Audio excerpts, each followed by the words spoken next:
조선 팔도의 어느 구석산이 병풍처럼 둘러싼 작은 마을이었어. 겨울은 유난히 맵고 길었지. 낡은 초가집 지붕 위로는 흰 눈이 소미불처럼 두껍게 쌓여 당장이라도 무너져 내릴 것만 같았단다. 그 집 부엌은 여느 사대부 집안의 그것과는 달리 그저 움푹 팬 흙바닥에 아궁이 하나가 전부였어. 이른 새벽 연실이는 그 차가운 흙바닥에 쪼그려 앉아 마른 집단에 필사적으로 입김을 불어넣고 있었지. 후, 후, 매운 연기가 사정없이 눈을 찔렀어. 눈물이 핑 돌았지만 연실이는 눈을 깜빡일 생각도 못했지. 볼은 발갛게 달아올랐지만 그건 온기 때문이 아니라 아궁이에서 역류하는 연기와 살을 애는 찬 기운 때문이었단다. 그때였어. 방문이 거칠게 열리는 소리와 함께 얼음장같이 날카로운 목소리가 연실이의 등을 후려쳤지. 이 멍청한 것 나침부터 재수없. 손이 동서 연실이의 형수 하용수유였어. 그녀는 두 손을 허리에 짚고 서서 부엌 바닥을 노려보고 있었지. 그 시선 끝에는 깨진 간장 종지장, 종지 조각과 흙바닥 위로 검게 번진 간장 자국이 있었단다. 연실이는 화들짝 놀라 어깨를 잔뜩 움츠렸어. 그리고는 다급하게 해명하려 입을 열었지. 그게 항아리가 날이 너무 추워 항아리 입구가 꽁꽁 얼어붙어 간장을 풀려다. 그만 손이 미끄러졌다는 말을 하고 싶었던 게야. 하지만 연실이의 입에서는 꽁꽁 하는 메아리 같은 소리만 맴돌았어. 형수는 답답하다는 듯 가슴을 쳤지. 꽁꽁, 뭐가 꽁이야, 이 답답한 거사. 말 한마디 제대로 못하는 게 계집이라고. 쯧쯧. 저게 우리 집안의 수치지, 수치야.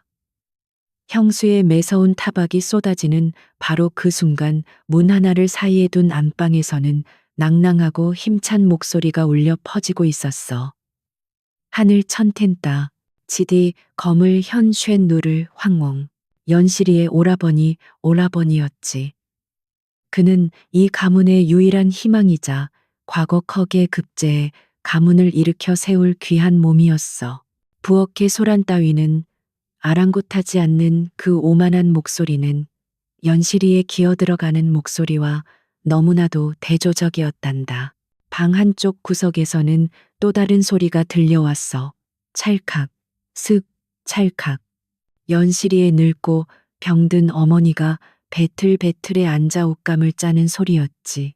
그건 일하는 소리라기보다는 이 지독한 가난과 냉대 속에서 평생을 버텨온 늙은 여인의 길고 무거운 한숨소리처럼 들렸단다. 이 집안의 공기는 늘 그랬어. 축축한 집 냄새와 땀 냄새, 그리고 오라버니가 읽는 책의 묵 냄새가 뒤엉켜 있었지. 하지만 연실이가 맡는 냄새는 달랐어. 쓰디쓴 그을음 냄새와 뼛속까지 파고드는 찬 바람뿐이었지. 연실이는 그저 고개를 숙였어. 아무 대꾸도 하지 않고 시린 손으로 깨진 사기 조각을 주워 담았지. 이미 손등은 일과 추위로 붉게 터져 있었단다. 그렇게 몇 주가 지났을까. 마을이 모처럼 시끌벅적했어.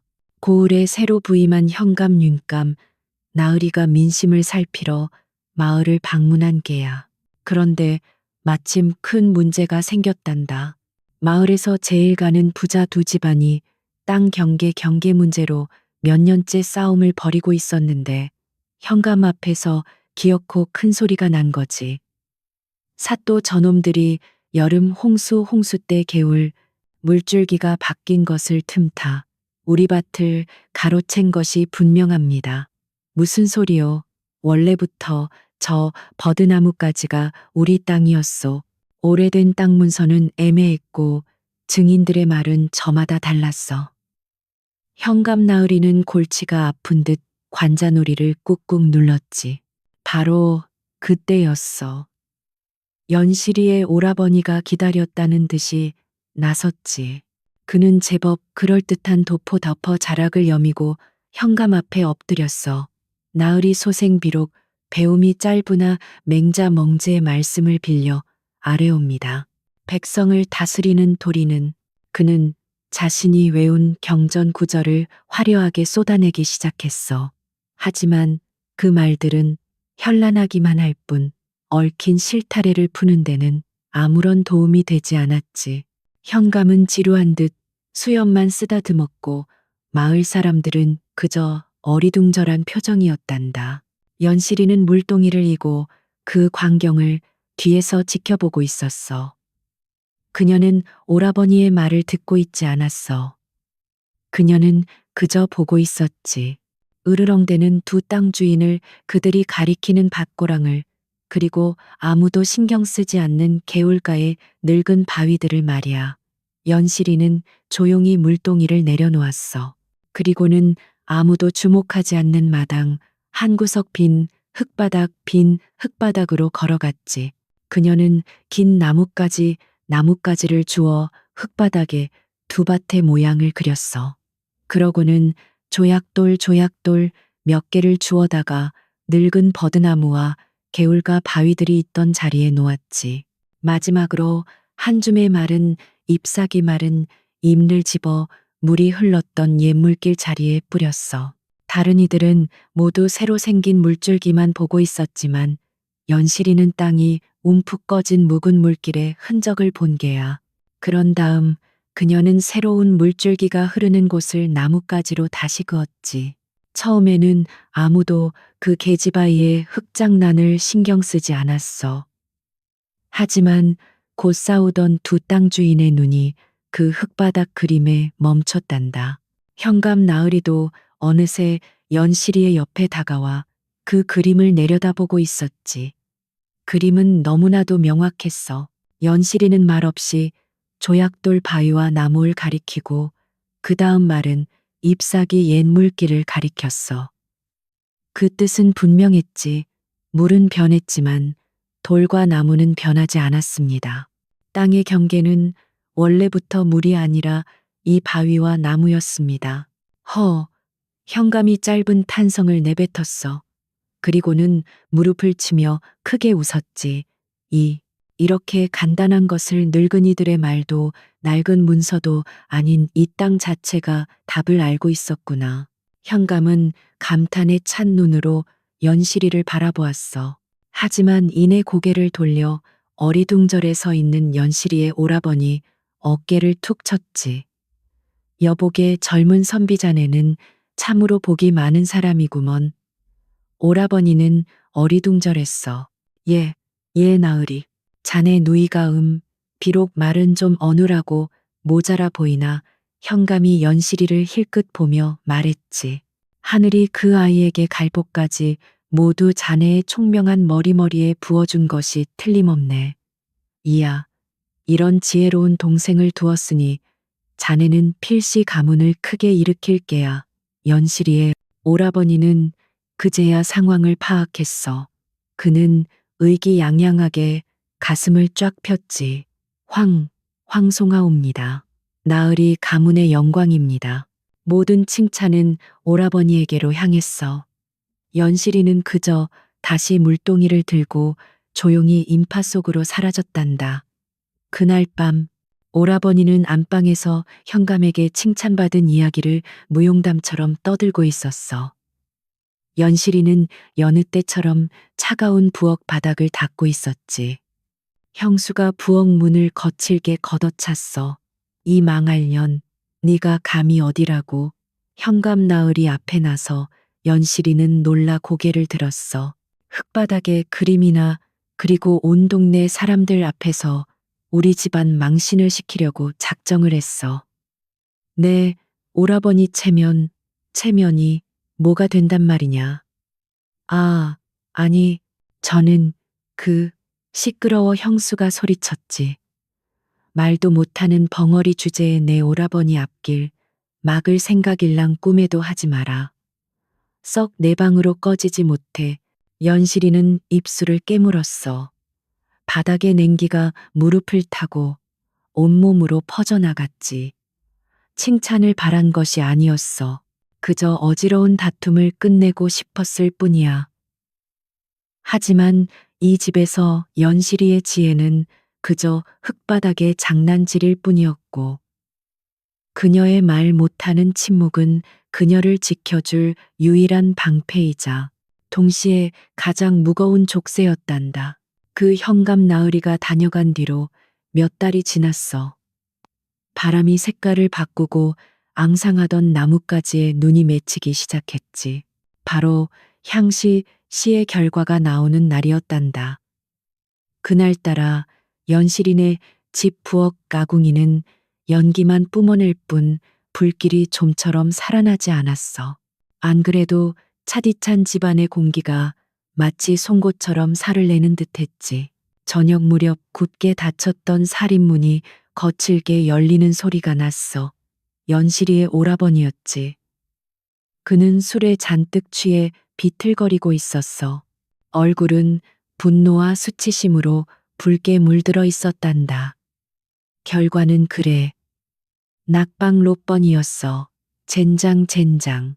오라버니는 마당에 있던 빈 장독을 발로 걷어찼어. 쩌렁하고 깨지는 소리가 났지만 방 안에서는 아무도 나오지 않았지. 그는 부엌으로 비틀거리며 들어와 불을 지피려 애쓰는 연실이의 어깨를 거칠게 밀쳤어. 다 너 때문이다. 이 불길한 것. 연실이는 흙바닥에 나동그라졌어. 네가 그날 현감 앞에서 그따위 흙장난을 치는 바람에 내 모든 운문이 달아나 버렸어. 맹자왈 공자왈. 내가 얼마나. 그는 횡설수설 왕과 쉬쉬하며 자신의 실패를 연실이 탓으로 돌렸어. 그때 형수가 차가운 표정으로 방에서 나왔지. 그녀는 남편을 부축하는 대신 연실이를 노려보며 혀를 찼단다. 서방님 말씀이 하나도 틀리지 않아요. 그녀의 목소리는 뱀처럼 차가웠지. 저 멍청한 것이 감히 사내들 앞에 나선 그날부터 우리 집안에 우환요환이 꼈어요. 저것은 복을 담는 그릇이 아니라 복을 깨뜨리는 애꺼이야. 오라버니는 그 말에 더욱 힘을 얻었어. 그는 수치심을 감추기 위해 더 큰 소리를 쳤지. 당장 저것을 내쫓아 저것과 한 지붕 아래에 있는 한나는 평생 급제하지 못할 게야. 하지만 명분이 없었어. 아무리 미워도 피부치인데 엄연히 유교룹의 법도가 살아있는 땅에서 동생을 내쫓는다는 것은 가문의 수치였지. 바로 그때 늙은 어머니가 누워있는 방에서 깊은 기침 소리가 새어 나왔어. 콜록. 형수의 눈이 번뜩였단다. 아, 맞다. 어머님 기침이 벌써 몇 달째 멎질 않으시잖아요. 그녀는 오라버니를 향해 속삭였어. 저 재수 없는 년더러 산에 가서 귀한 약초 역초라도 캐오라고 하세요. 눈 덮인 겨울 산에서만 자란다는 설중초 쇠중처 말이에요. 그걸 구해와 어머님께 다려드리면 그걸로 액땜 어땜을 하는 거지요. 만약 못 구해온다면 그건 하늘의 뜻이겠지요. 그건 사실상 죽으라는 말이나 다름없었어. 설중초라는 것은 전설 속에나 나오는 풀이었거든. 실패와 열등감에 눈이 먼 오라버니는 고개를 끄덕였어. 그래, 그거 좋겠군. 네가 집안의 진빚을 갚을 기회다. 당장 떠나라. 그날 밤이었어. 밖에서는 집채만 한 눈보라가 몰아치고 있었지. 바람 소리는 마치 산짐승의 울음소리 같았단다. 연실이는 얇은 저고리 하나에 작은 망태기 하나만을 든 채 문 밖으로 내몰렸어. 이 약초를 구해오기 전에는 절대로 돌아올 생각 마라. 연실이는 마지막으로 오라버니를 바라보았어. 오라버. 쾅. 대답 대신 육중한 나무 대문이 닫혔어. 그리고 안에서 빗장빗장이 걸리는 차가운 쇠붙이 소리가 들려왔지. 연실이는 칠흑 같은 어둠 속에서 세상을 삼킬 듯한 눈보라 속에 홀로 남겨졌단다. 연실이는 산을 헤맸어. 설중초가 무엇인지도 몰랐지만 그녀는 그저 걸었어. 돌아갈 곳이 없었으니까. 눈은 무릎까지 쌓였고 바람은 칼날처럼 뺨을 베었지. 손과 발의 감각은 이미 사라진 지 오래였어. 아, 춥다. 어머, 그녀의 의식이 점점 흐려졌어. 세상이 하얗게 변하고 모든 소리가 멀어졌지. 연실이는 커다란 소나무 아래에 쓰러졌어. 하얀 눈이 금세 그녀의 몸 위로 쌓이기 시작했단다. 마치 이 세상의 모든 슬픔을 덮어주려는 듯이 말이야. 그때였어. 참, 웬 짐짝이 눈밭에 굴러다니나. 누군가의 목소리였어. 연실이가 희미하게 눈을 떴을 때 지프로 엮은 모자, 삿가를 쓴 한 사내가 자신을 내려다보고 있었어. 그는 지게지게에 마른 나무찜을 쥐고 있었지. 얼핏 나무꾼처럼 보였지만 그 눈빛만은 깊고 서늘했단다. 사내는 민준이었어. 몇 해 전 회시의시에 장원급제할 제목이라 불렸으나 권력에 아첨하지 않는 그 고든 성격 때문에 미움을 산악방하고만 비운의 선비였지. 그는 세상의 환멸을 느끼고 이 깊은 산속 오두막에 숨어 낡은 책과 쓰디 쓴 술만 벗삼아 살고 있었단다. 귀찮게 됐군. 민주는 투덜거렸어.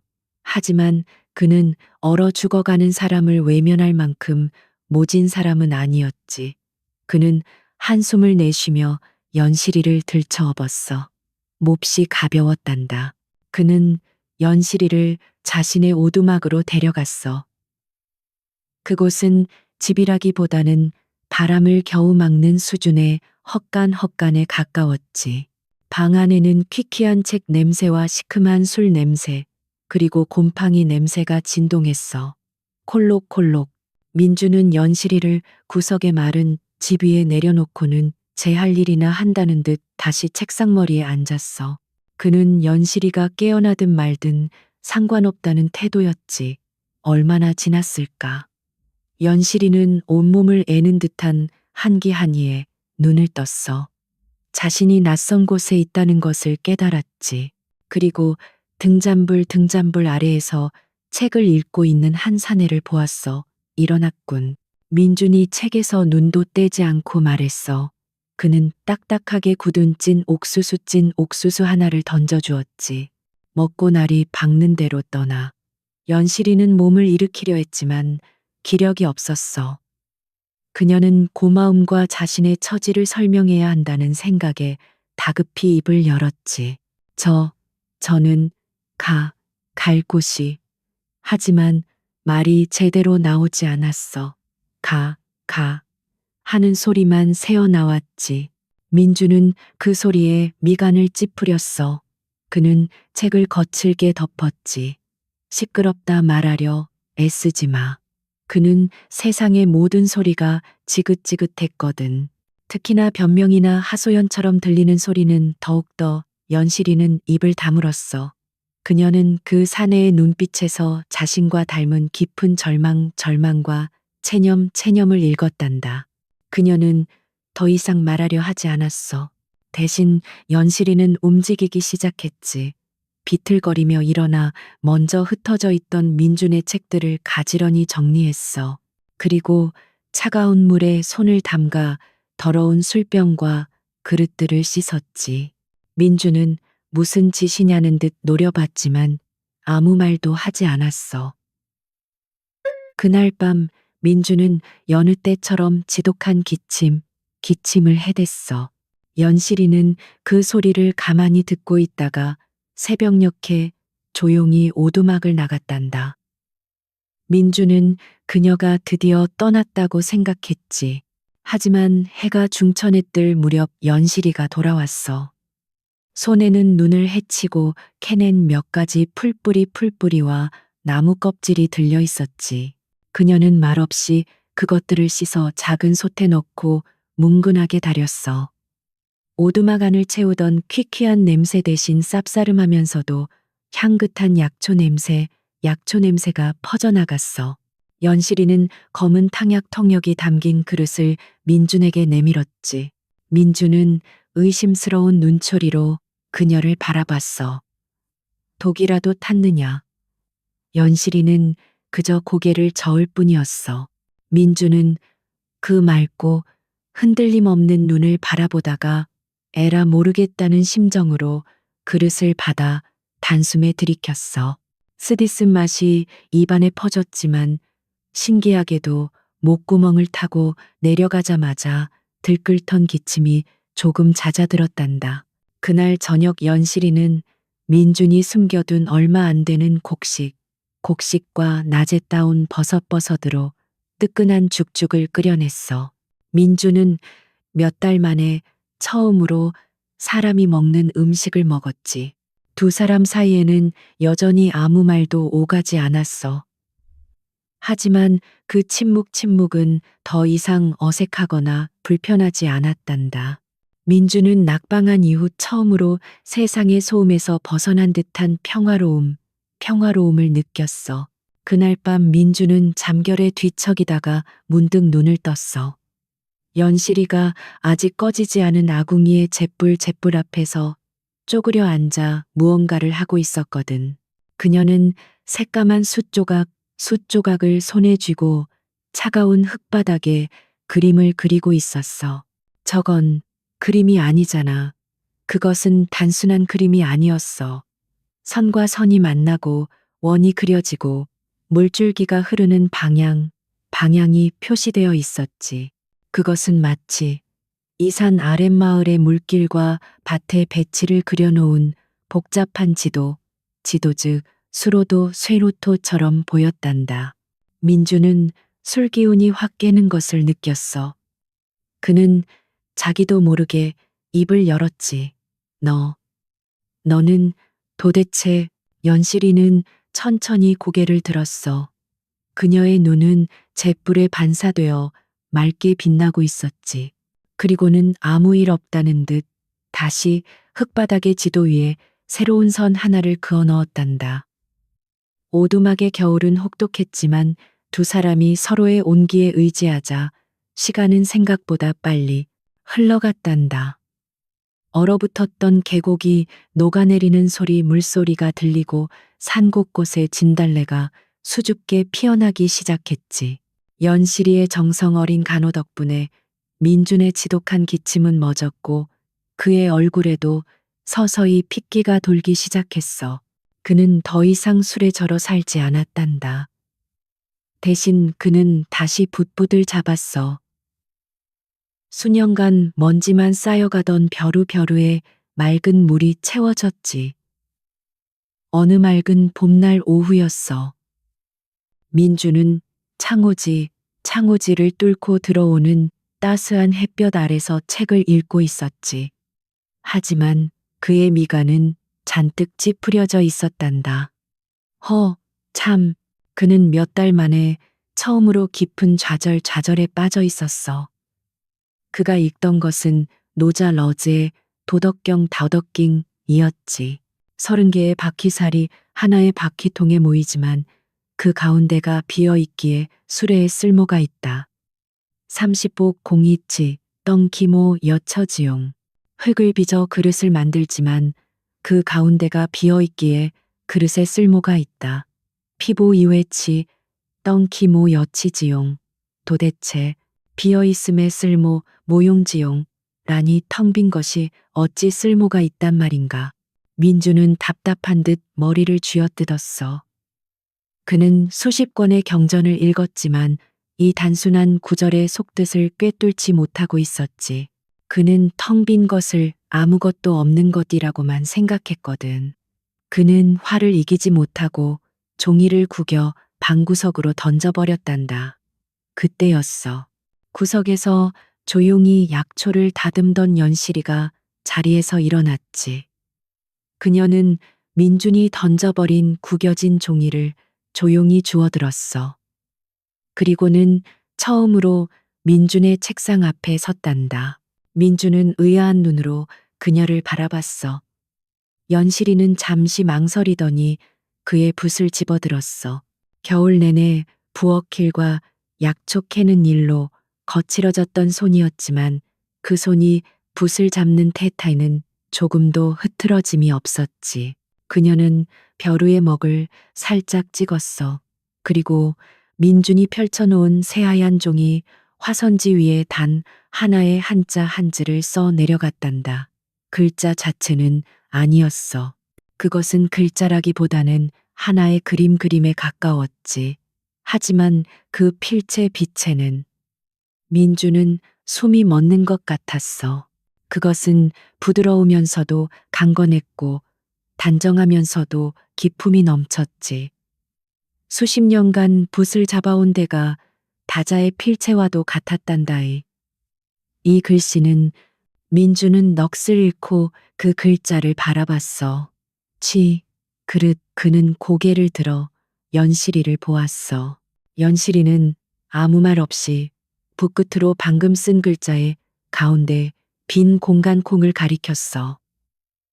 그리고는 책상 위에 놓인 텅 빈 찻잔을 가리켰지.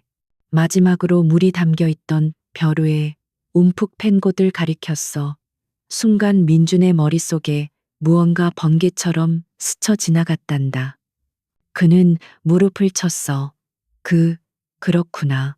그릇의 쓸모는 그릇의 흙이나 형태에 있는 것이 아니라 그 텅 비어 있음 콩에 있었구나. 비어 있기에 무엇이든 담을 수 있는 것. 그것이 쓸모였어. 그는 자신이 몇 날 며칠을 고민해도 깨닫지 못한 이치를. 이 말 못하는 소녀가 단 하나의 글자와 몸짓으로 깨우쳐 주었다는 사실에 온몸의 전율이 흘렀어. 그는 경이로운 경이 눈으로 연실이를 바라봤어. 더 이상 그녀는 그저 불쌍한 말더듬이 소녀가 아니었지. 민주는 떨리는 손으로 종이를 그녀 앞으로 밀었어. 그리고 먹을 갈아 붓을 쥐어주었지. 그대는 대체 누구인가? 그대는 누구인가? 그들의 첫 번째 필담빛함이었단다. 연실이는 엷은 미소를 지으며 아름다운 필체로 답했어. 연실 이온실입니다. 그날부터 두 사람의 관계는 완전히 달라졌어. 민주는 연실이에게 자신이 아는 모든 글자와 경전을 가르쳤어. 연실이는 이미 많은 것을 알고 있었지만 체계적인 배움은 처음이었지. 반대로 연실이는 민준에게 책 속에 없는 지혜를 가르쳤단다. 그녀는 흙바닥에 그림을 그려 바람의 길을 설명했고 나무잎의 모양으로 날씨를 읽는 법을 알려주었지. 민주는 그녀의 목소리가 되었고 연실이는 그의 스승이 되었어. 시간이 흘러 뜨거운 여름이 찾아왔어. 그런데 그해 여름 끔찍한 가뭄이 닥쳤단다. 몇 달간 비 한 방울 내리지 않아 논바닥은 거북이 등처럼 쩍쩍 갈라졌지. 특히 산 아랫마을의 피해가 막심했어. 마을의 유일한 식수원이던 개울마저 바닥을 드러내고 말았거든. 마을 장정들이 사방을 파보았지만 물은 나오지 않았어. 절망에 빠진 촌장과 노인들이 마지막 희망을 걸고 산중 현자, 산종 갠저라는 소문이 돌기 시작한 민준의 오두막을 찾아왔단다. 선비님, 제발 저희를 살려주십시오. 이대로 가다가는 늙은이와 아이들부터 모두 말라 죽게 생겼습니다. 민준은 난감했어. 그는 글줄이나 읽었을 뿐 땅속에 물줄기 수맥다. 어찌 알겠어. 그가 망설이고 있을 때 연실이가 조용히 그에게 다가왔어. 그녀는 며칠 전 수치로 흙바닥에 그려두었던 지도를 가리켰지. 그건 마을의 수로도가 아니었어. 그것은 산의 능선과 골짜기의 흐름을 그린 산막도였단다. 연실이는 지도의 한 지점 디딤을 손가락으로 콕 찍었어. 그곳은 개울과는 한참 떨어진 바위 투성이의 마른 땅이었지. 민주는 그녀의 눈을 바라봤어. 그녀의 눈은 틀림없다고 말하고 있었지. 민주는 결심했어. 그는 촌장을 바라보며 말했지. 여러분 저를 믿으신다면 지금 당장 저곳을 파보십시오. 마을 사람들은 반신반의 반신반의했어. 선비님, 하지만 저곳은 물 한 방울 날 것 같지 않은 하늘의 뜻은 때로 인간의 생각과 반대되는 곳에 있습니다. 제 말을 믿으십시오. 민준의 확신에 찬 태도의 마을 사람들은 마지막 지푸라기라도 잡는 심정으로 그곳을 파기 시작했단다. 한나절이 지나도록 흙먼지만 날렸어. 사람들이 지쳐갈 무렵이었지. 마른 흙 속에서 축축한 흙이 나오기 시작했어. 더 파게 더.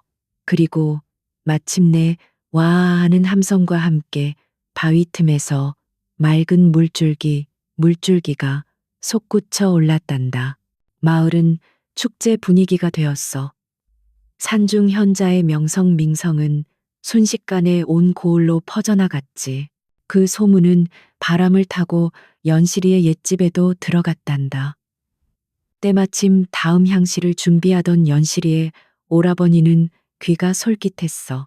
용하다는 현자가 나타났다니 가서 내 운세라도 점쳐보고 합격의 기운이라도 받아와야겠다. 그와 그의 아내 형수는 쌀과 포목을 잔뜩 싸들고 산을 올랐어. 그들은 허름한 오두막 앞에 섰지. 그런데 집은 허름해도 주변이 말끔히 정돈되어 있고 마당에는 처음 보는 약초들이 가지런히 널려 있었어. 오라버니가 헛기침을 하며 소리쳤지. 아내, 현자날이 계십니까? 문이 열리고 민준이 나왔어. 몇 달 전에 술주정뱅이 선비가 아니라 눈빛이 형형하고 기품이 넘치는 학자옥자의 모습이었지. 오라버니는 넙죽 엎드렸어. 날이 소문 듣고 찾아왔습니다. 부디 저의 앞날에 누가 왔는가 민준의 뒤에서 맑은 목소리가 들렸어. 민준이 말했지. 아니, 손님이 왔는데 먹이라도 갈아야 하지 않겠나. 방 안에서 한 여인이 조용히 걸어 나왔어. 깨끗하게 빗어 넘긴 머리, 연분홍빛이 도는 뺨, 그리고 때가 끼지 않은 하얀 손. 그녀는 오라버니와 형수를 보고는 그 자리에 우뚝 멈춰섰단다. 오라버니 부부도 얼어붙었어. 너. 형수가 먼저 소리를 질렀어.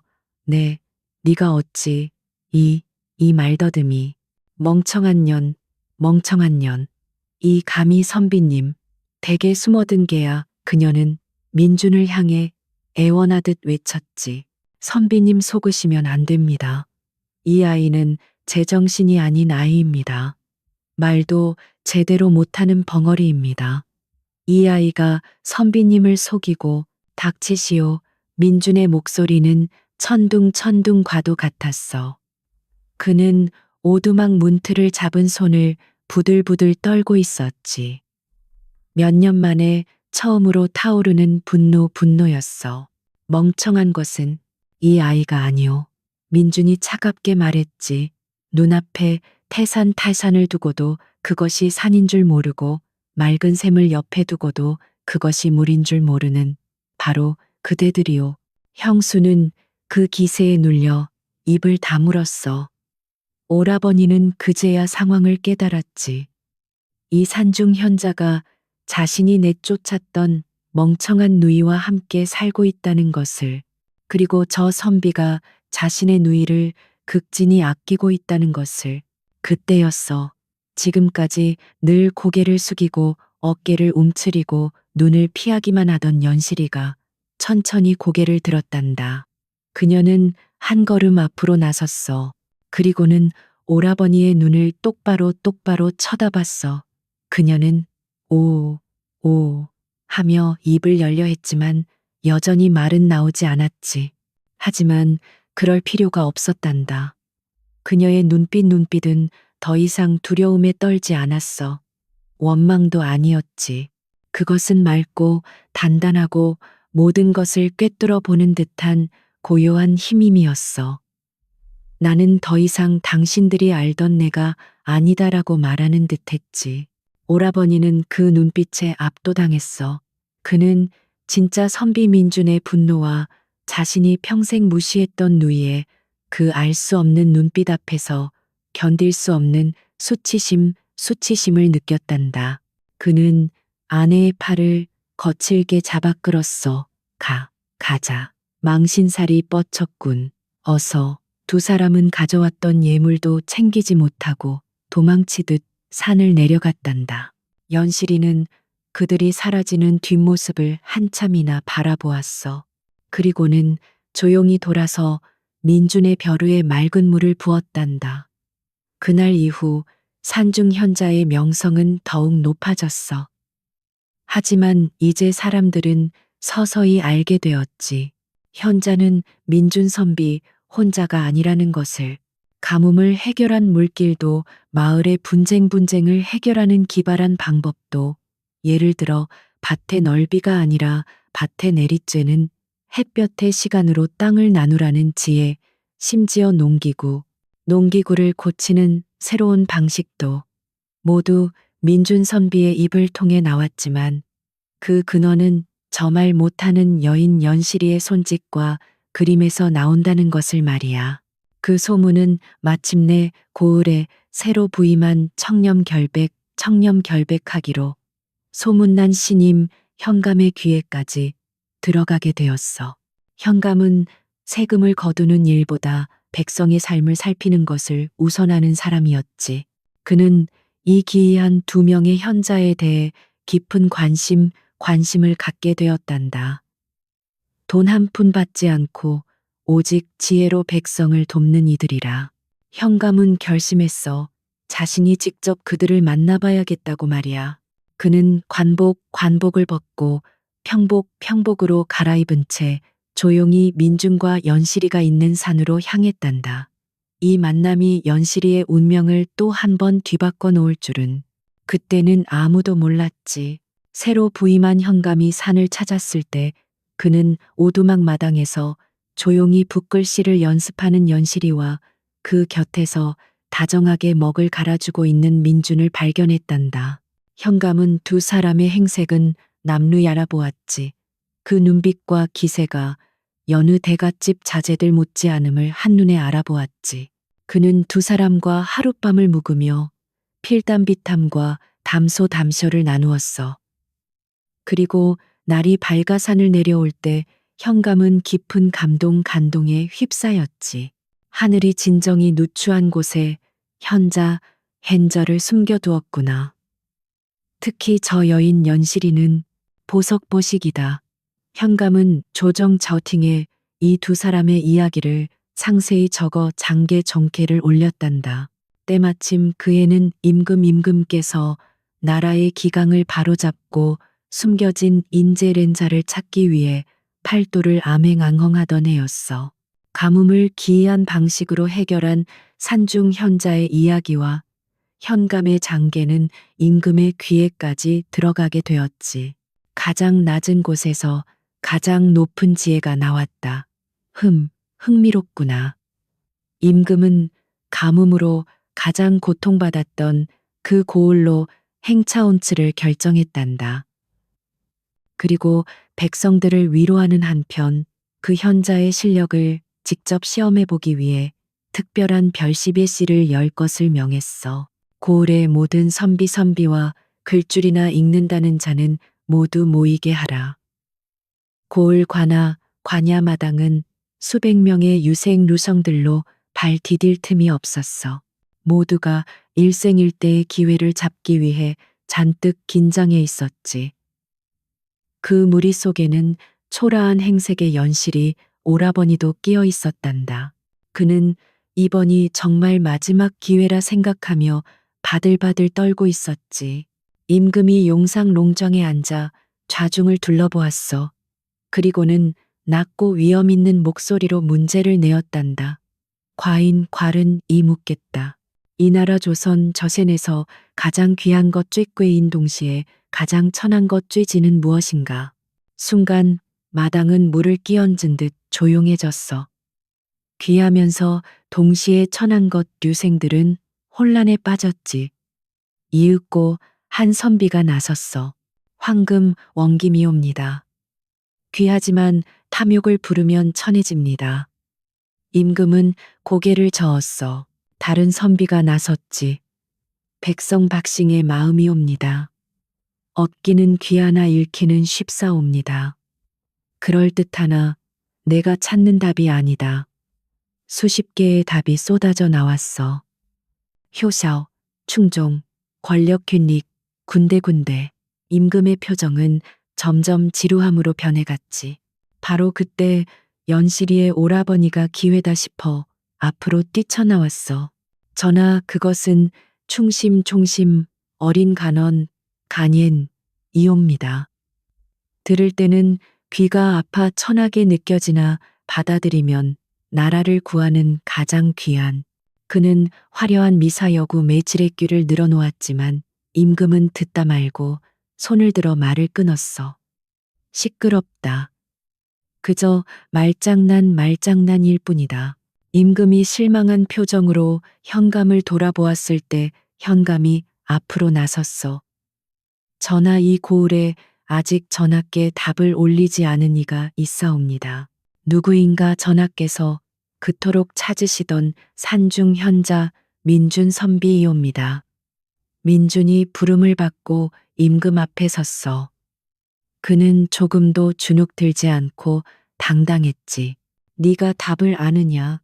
민준은 고개를 숙이며 말했어. 전하, 그 답을 아는 이는 소신셔친이 아니옵니다.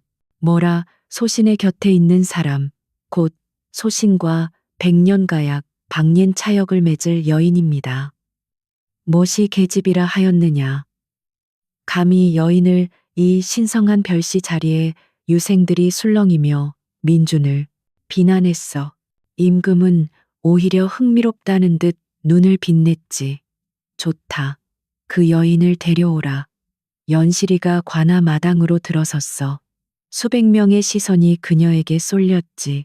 그녀는 얇은 무명 치마저고리 차림이었지만 그 걸음걸이는 단정하고 고요했어. 오라버니는 자신의 누이를 보고는 사색스서이 되었어. 저것이 어찌 저기에. 연시리가 임금 앞에 섰어. 그녀는 너무 긴장한 나머지 입을 열었지만 저는 배라는 말만 겨우 내뱉었지. 푸아하, 저런 멍청한 말더듬이를 데려오다니 나라의 망신이다. 조롱 전홍과 비웃음 소리가 마당을 가득 메웠어. 조용히 하라. 임금이 호통을 쳤어. 마당은 다시 조용해졌지. 임금은 옥좌에서 몸을 앞으로 기울였어. 그는 연시리의 눈을 보았단다. 그 눈은 공포 공부에 떨고 있었지만 그 밑바닥에는 흔들리지 않는 맑은 빛이 있었지. 말을 못하겠느냐. 그럼 네 뜻을 보이라. 연시리는 깊게 숨을 들이마셨어. 그리고는 옆에 있던 병사 빙시에게 다가가 그의 허리에 찬 수통 물통과 비상식량 주머니에 있던 마른 쌀쌀 한 줌을 정중히 청했단다. 그녀는 임금 앞으로 돌아왔어. 먼저 마른 쌀 한 줌을 두 손으로 공손히 받쳐들었지. 그리고는 임금을 바라보며 또박또박 온 힘을 다해 말했어. 이것은 배고플 때 가장 귀한 것. 이것은 배고플 때 가장 귀한 것. 그러고는 수통에 물물을 받아 손바닥에 부었어. 이것은 목마를 때 가장 귀한 것. 이것은 목마를 때 가장 귀한 것. 유생들은 무슨 짓인지 몰라 어리둥절했지. 바로 그 다음 순간이었어. 연시리는 손에 있던 쌀과 물을 마당에 먼지 나는 흙바닥에 거침없이 쏟아버렸단다. 사람들이 경악경을했어. 연시리는 흙먼지에 뒤섞인 쌀과 물을 가리켰어. 그리고 이것은 부르고 마르지 안을 때 그녀는 잠시 숨을 골랐다가 맑고 큰 소리로 말했어. 가장 천한 것이옵니다. 가장 천한 것이옵니다. 연실이는 임금 앞에 깊이 엎드렸어. 전하, 가장 귀하고 또한 가장 천한 것은 바로 알맞은 뜻이 이옵니다. 온 마당에 정막지모이 흘렀어. 임금은 눈을 감고 그 말을 되뇌었지. 알맞은 때. 잠시 후 임금이 눈을 떴어. 그리고는 와하하하하하하. 임금이 옥자를 치며 크게 웃기 시작했어. 옳다오라 바로 저것이다. 임금은 자리에서 일어나 연실이에게 다가왔어. 이 말더듬이 계집아이 하나가 여기 모인 수백 명의 선비보다 현명하구나. 그래, 가장 귀한 것은 알맞은 때에 맞는 그것이지. 배부를 때의 쌀은 흙바닥에 먼지만도 못하지. 임금은 감격에 차서 연실이를 바라보았어. 그때 임금은 구석에서 얼굴이 흑빛이 되어 떨고 있는 연실이의 오라버니를 발견했지. 현감이 조용히 임금에게 다가가 그의 신분과 과거의 일을 아뢰었단다.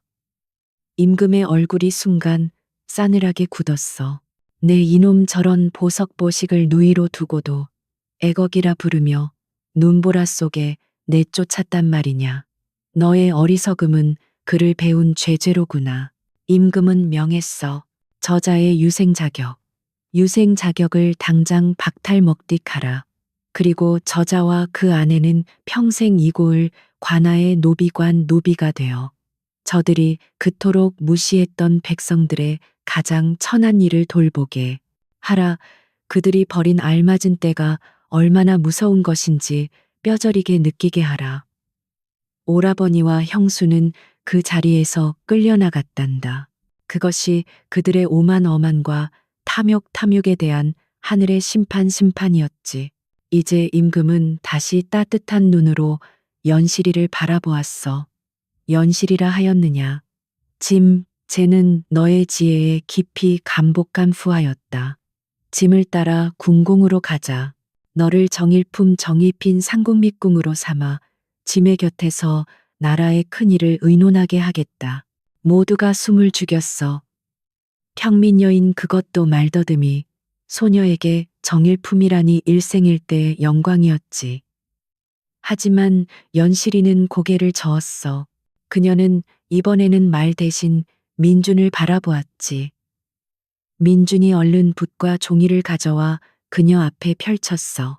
연실이는 조금의 망설임도 없이 그 아름다운 필체로 글을 써 내려갔단다. 작은 물고기는 작은 시냇물에서 가장 행복하옵니다. 조율럭셔찬 부디 이 부족한 신젠 이 신이 속한 이 작은 산의 백성들 곁에 머물며 그들을 돕게 하여 주시옵소서. 임금은 그 글을 한참이나 내려다보았어. 그는 부후와 명예名誉 앞에서도 흔들리지 않는 그 지혜에 진심으로 마음이 기울었단다. 경도되다. 좋다. 짐이 너의 뜻을 억지로 꺾지 않겠다. 대신 너의 지혜가 이 땅에 뿌리내리도록 해주겠다. 임금은 연실이와 민준의 혼인을 즉시 명했어. 그리고 그들이 살 수 있는 안락한 기와집과 가뭄 걱정 없이 농사 지을 수 있는 기름진 오토를 하사 자치했지. 그로부터 몇 년의 세월이 흘렀단다. 임금이 하사한 기와집은 마을에서 가장 따뜻하고 시끌벅적한 장소가 되었어. 민주는 그 집 사랑채에 작은 서당슈당을 열었지. 그는 더 이상 세상에 분노하는 선비가 아니었어. 아이들에게 글운뿐만 아니라 글 속에 담긴 사람의 도리떠리를 가르치는 너그러운 훈장님이 되었단다. 그리고 연실이는 그녀는 여전히 말을 조금 더듬었어. 자, 얘들아, 이 풀은 배 아플 때 먹는 거란다.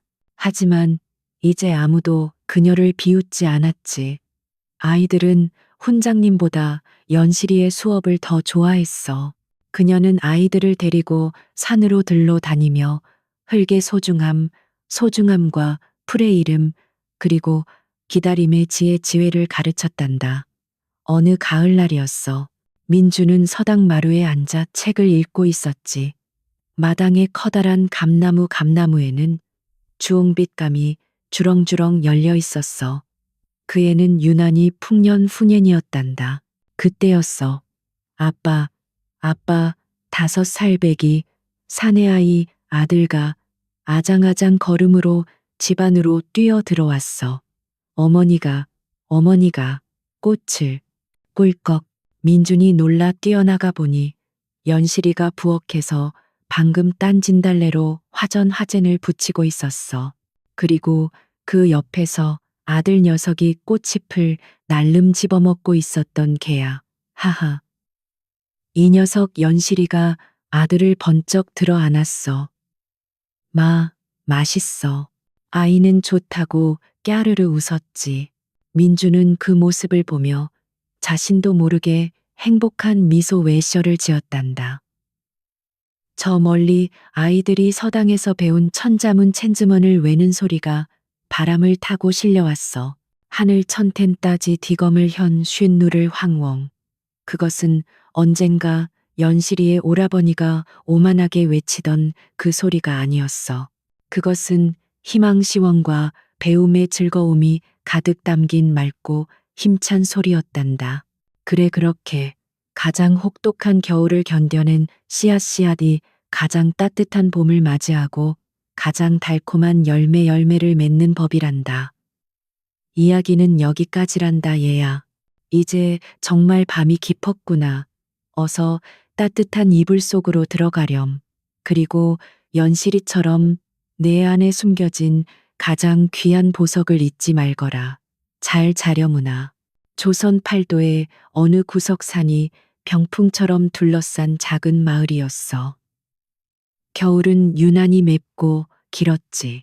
낡은 초가집 지붕 위로는 흰 눈이 소미불처럼 두껍게 쌓여 당장이라도 무너져 내릴 것만 같았단다. 그 집 부엌은 여느 사대부 집안의 그것과는 달리 그저 움푹 팬 흙바닥에 아궁이 하나가 전부였어. 이른 새벽 연실이는 그 차가운 흙바닥에 쪼그려 앉아 마른 집단에 필사적으로 입김을 불어넣고 있었지. 후, 매운 연기가 사정없이 눈을 찔렀어. 눈물이 핑 돌았지만 연실이는 눈을 깜빡일 생각도 못했지. 볼은 발갛게 달아올랐지만 그건 온기 때문이 아니라 아궁이에서 역류하는 연기와 살을 애는 찬 기운 때문이었단다. 그때였어. 방문이 거칠게 열리는 소리와 함께 얼음장같이 날카로운 목소리가 연실이의 등을 후려쳤지. 이 멍청한 것 아침부터 재수없. 손이 동서 연실이의 형수 하용수유였어. 그녀는 두 손을 허리에 짚고 서서 부엌 바닥을 노려보고 있었지. 그 시선 끝에는 깨진 간장 종지 조각과 흙바닥 위로 검게 번진 간장 자국이 있었단다. 연실이는 화들짝 놀라 어깨를 잔뜩 움츠렸어. 그리고는 다급하게 해명하려 입을 열었지. 그게 항아리가 날이 너무 추워 항아리 입구가 꽁꽁 얼어붙어 간장을 풀려다. 그만 손이 미끄러졌다는 말을 하고 싶었던 게야. 하지만 연실이의 입에서는 꽁꽁 하는 메아리 같은 소리만 맴돌았어. 형수는 답답하다는 듯 가슴을 쳤지. 꽁꽁, 뭐가 꽁이야. 이 답답한 거사. 말 한마디 제대로 못하는 게 계집이라고. 쯧쯧. 저게 우리 집안의 수치지, 수치야. 형수의 매서운 타박이 쏟아지는 바로 그 순간 문 하나를 사이에 둔 안방에서는 낭낭하고 힘찬 목소리가 울려 퍼지고 있었어. 하늘 천텐따, 지디 검을 현 쉔누를 황웡. 연실이의 오라버니였지. 그는 이 가문의 유일한 희망이자 과거 컥의 급제에 가문을 일으켜 세울 귀한 몸이었어. 부엌의 소란 따위는 아랑곳하지 않는 그 오만한 목소리는 연실이의 기어들어가는 목소리와 너무나도 대조적이었단다. 방 한쪽 구석에서는 또 다른 소리가 들려왔어. 찰칵, 슥, 찰칵. 연실이의 늙고 병든 어머니가 배틀배틀에 앉아 옷감을 짜는 소리였지. 그건 일하는 소리라기보다는 이 지독한 가난과 냉대 속에서 평생을 버텨온 늙은 여인의 길고 무거운 한숨 소리, 한숨 소리처럼 들렸단다. 이 집안의 공기는 늘 그랬어. 축축한 집 냄새와 땀 냄새, 그리고 오라버니가 읽는 책의 묵 냄새가 뒤엉켜 있었지. 하지만 연실이가 맡는 냄새는 달랐어. 쓰디쓴 그을음 냄새와 뼛속까지 파고드는 찬 바람뿐이었지. 연실이는 그저 고개를 숙였어. 아무 대꾸도 하지 않고 시린 손으로 깨진 사기 조각을 주워 담았지. 이미 손등은 일과 추위로 붉게 터져 있었단다. 그렇게 몇 주가 지났을까. 마을이 모처럼 시끌벅적했어. 고을에 새로 부임한 현감 윤감, 나으리가 민심을 살피러 마을을 방문한 게야. 그런데 마침 큰 문제가 생겼단다.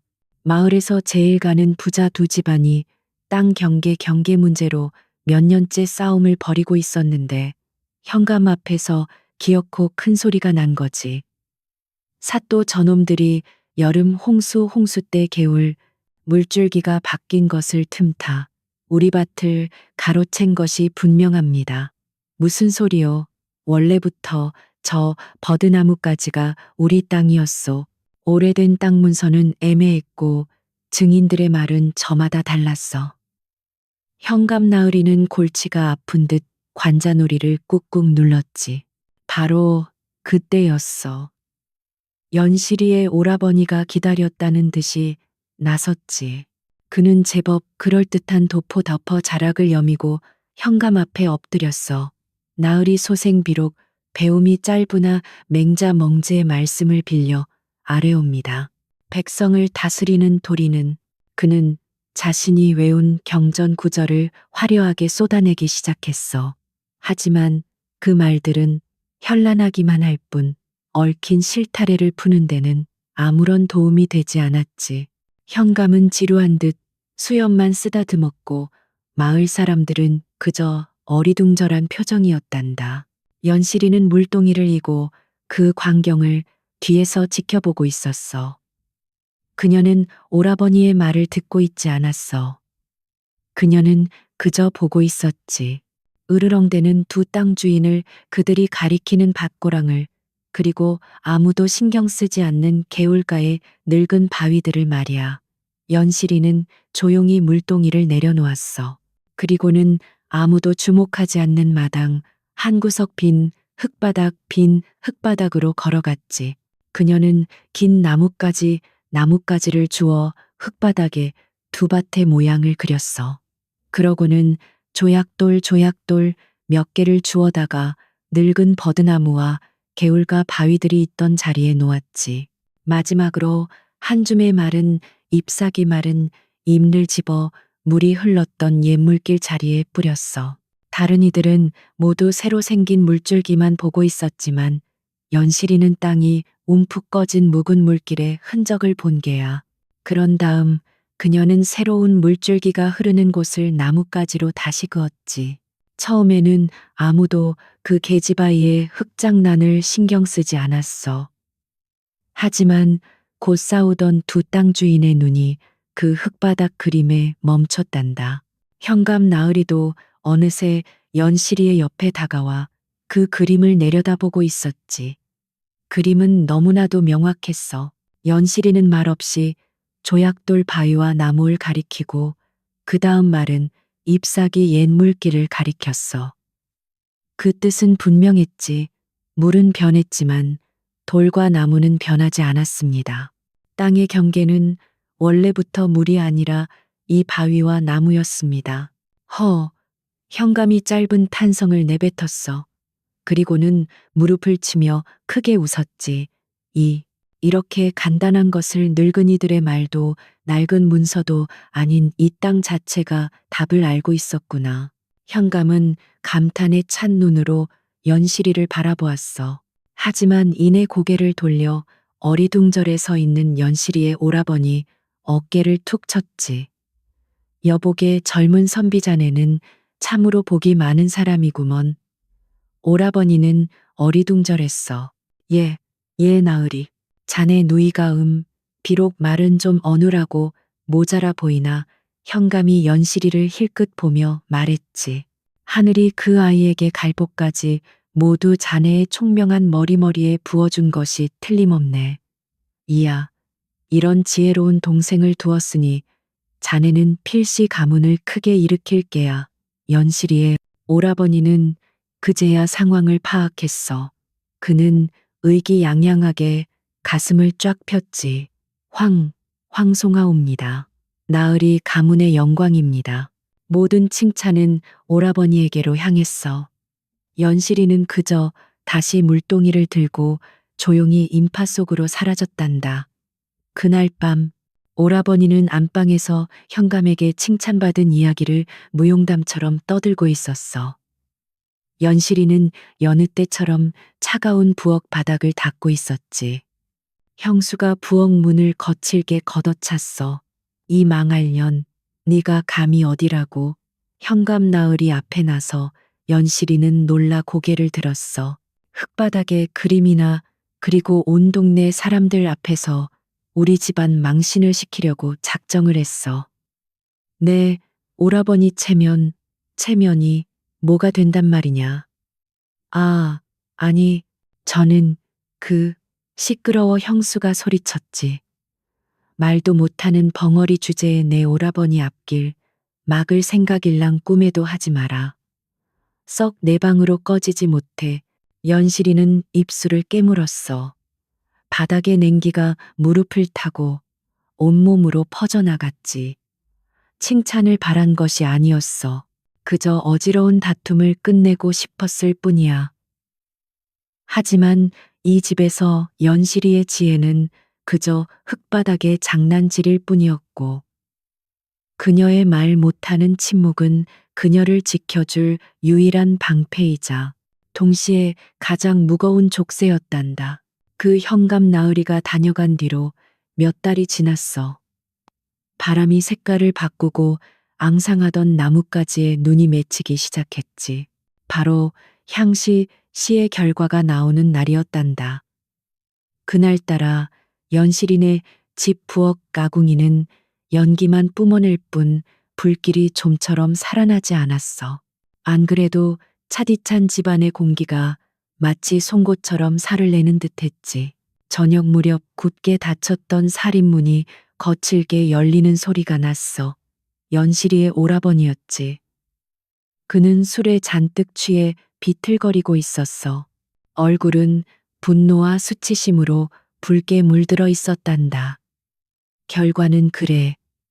낙방 롯번이었어. 젠장. 오라버니는 마당에 있던 빈 장독을 발로 걷어찼어. 쩌렁하고 깨지는 소리가 났지만 방 안에서는 아무도 나오지 않았지. 그는 부엌으로 비틀거리며 들어와 불을 지피려 애쓰는 연실이의 어깨를 거칠게 밀쳤어. 다 너 때문이다. 이 불길한 것. 연실이는 흙바닥에 나동그라졌어. 네가 그날 현감 앞에서 그따위 흙장난을 치는 바람에 내 모든 운운이 달아나 버렸어. 맹자왈 공자왈. 내가 얼마나. 그는 횡설수설 왕과 쉬쉬하며 자신의 실패를 연실이 탓으로 돌렸어. 그때 형수가 차가운 표정으로 방에서 나왔지. 그녀는 남편을 부축하는 대신 연실이를 노려보며 혀를 찼단다. 서방님 말씀이 하나도 틀리지 않아요. 그녀의 목소리는 뱀처럼 차가웠지. 저 멍청한 것이 감히 사내들 앞에 나선 그날부터 우리 집안에 우환요환이 꼈어요. 저것은 복을 담는 그릇이 아니라 복을 깨뜨리는 이야. 오라버니는 그 말에 더욱 힘을 얻었어. 그는 수치심을 감추기 위해 더 큰 소리를 쳤지. 당장 저것을 내쫓아 저것과 한 지붕 아래에 있는 한 나는 평생 급제하지 못할 게야. 하지만 명분 밍분이 없었어. 아무리 미워도 피부치인데 엄연히 유교룹의 법도가 살아있는 땅에서 동생을 내쫓는다는 것은 가문의 수치였지. 바로 그때 늙은 어머니가 누워있는 방에서 깊은 기침 소리가 새어 나왔어. 콜록, 콜록. 형수의 눈이 번뜩였단다. 아, 맞다. 어머님 기침이 벌써 몇 달째 멎질 않으시잖아요. 그녀는 오라버니를 향해 속삭였어. 저 재수 없는 년더러 산에 가서 귀한 약초 역초라도 캐오라고 하세요. 눈 덮인 겨울 산에서만 자란다는 설중초 쇠중처 말이에요. 그걸 구해와 어머님께 다려드리면 그걸로 액땜 어땜을 하는 거지요. 만약 못 구해온다면 그건 하늘의 뜻이겠지요. 그건 사실상 죽으라는 말이나 다름없었어. 설중초라는 것은 전설 속에나 나오는 풀이었거든. 실패와 열등감에 눈이 먼 오라버니는 고개를 끄덕였어. 그래, 그거 좋겠군. 네가 집안의 진빚을 갚을 기회다. 당장 떠나라. 그날 밤이었어.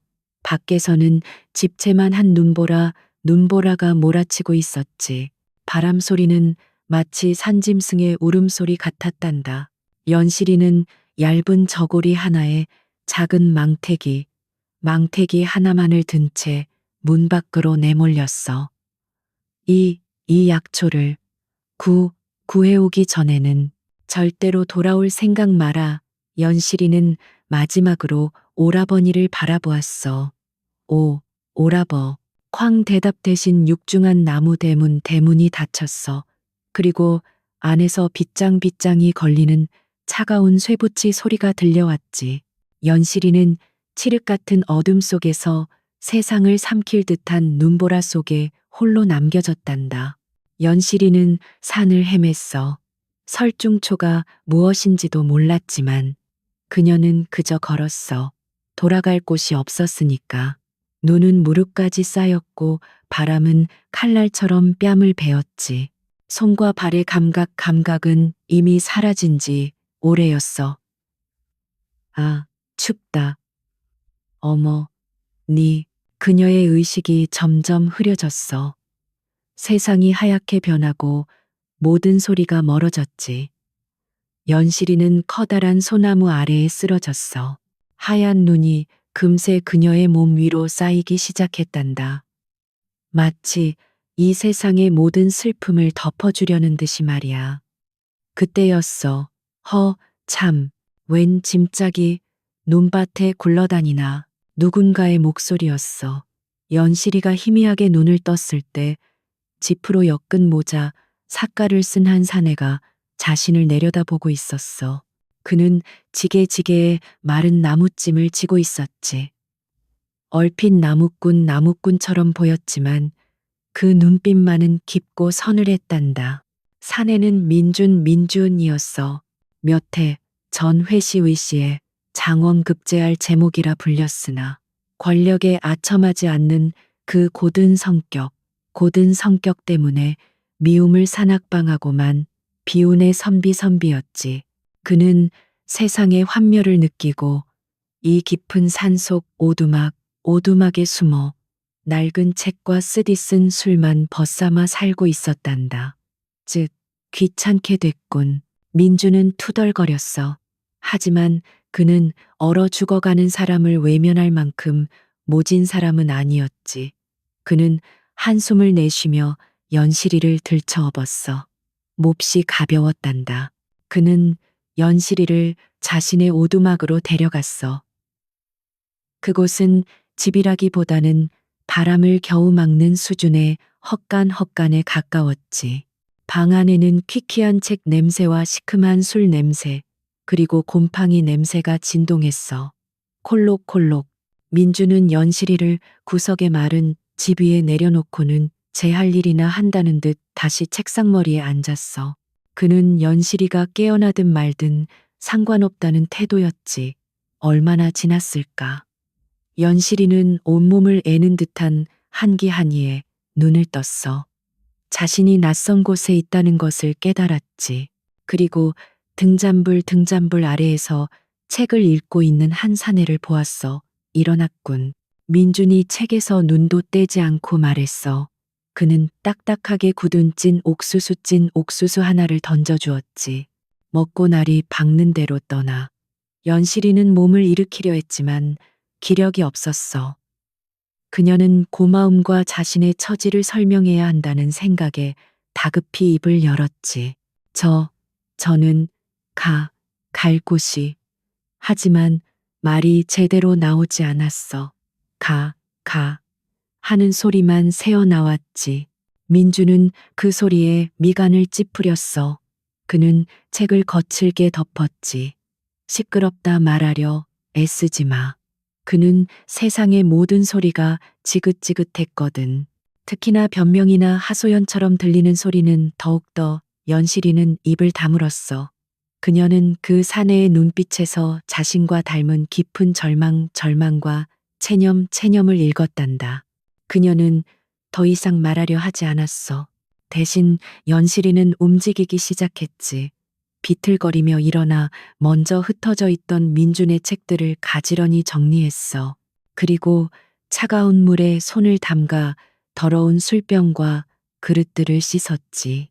민준은 무슨 짓이냐는 듯 노려봤지만 아무 말도 하지 않았어.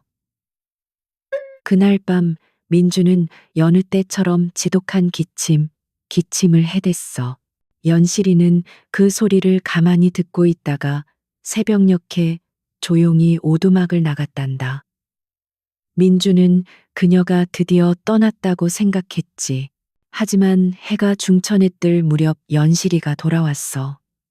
손에는 눈을 헤치고 캐낸 몇 가지 풀뿌리와 나무 껍질이 들려 있었지. 그녀는 말없이 그것들을 씻어 작은 솥에 넣고 뭉근하게 달였어. 오두막 안을 채우던 퀴퀴한 냄새 대신 쌉싸름하면서도 향긋한 약초 냄새가 퍼져나갔어. 연실이는 검은 탕약 통역이 담긴 그릇을 민준에게 내밀었지. 민준은 의심스러운 눈초리로 그녀를 바라봤어. 독이라도 탔느냐. 연실이는 그저 고개를 저을 뿐이었어. 민주는 그 맑고 흔들림 없는 눈을 바라보다가 에라 모르겠다는 심정으로 그릇을 받아 단숨에 들이켰어.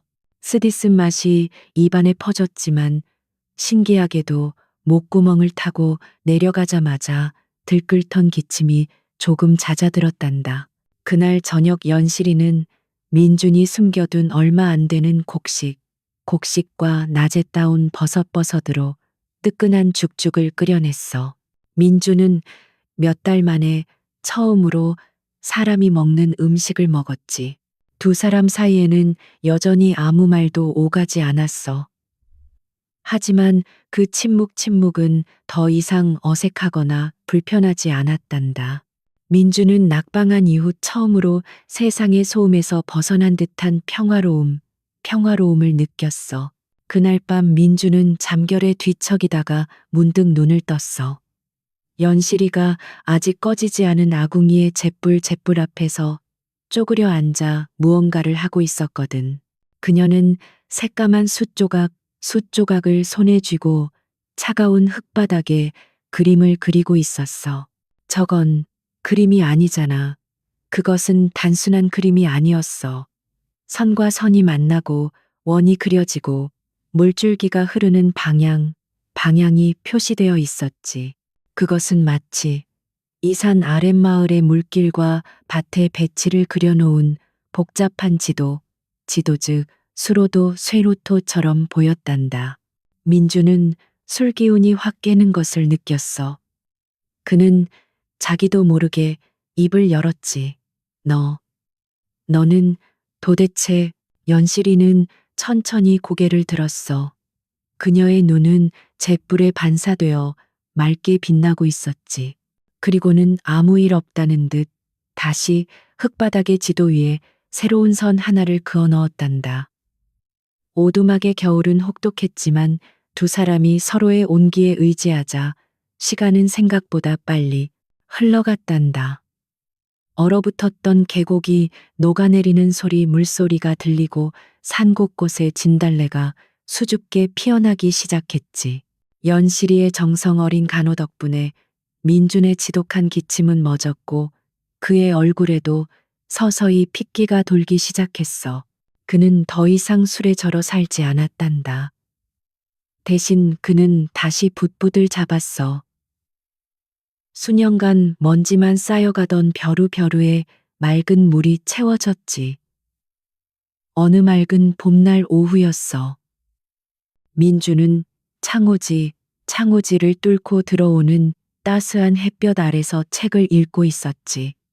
하지만 그의 미간은 잔뜩 찌푸려져 있었단다.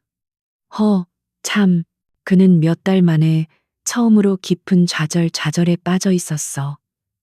그가 읽던 것은 노자 러즈의 도덕경 다덕깅이었지. 30개의 바퀴살이 하나의 바퀴통에 모이지만 그 가운데가 비어 있기에 수레에 쓸모가 있다. 30복 공이치 떵기모 여처지용. 흙을 빚어 그릇을 만들지만 그 가운데가 비어 있기에 그릇에 쓸모가 있다. 피보 이외치 떵기모 여치지용. 도대체 비어 있음의 쓸모 모용지용 라니 텅 빈 것이 어찌 쓸모가 있단 말인가. 민주는 답답한 듯 머리를 쥐어뜯었어.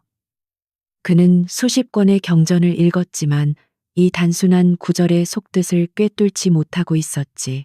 그는 텅 빈 것을 아무것도 없는 것이라고만 생각했거든.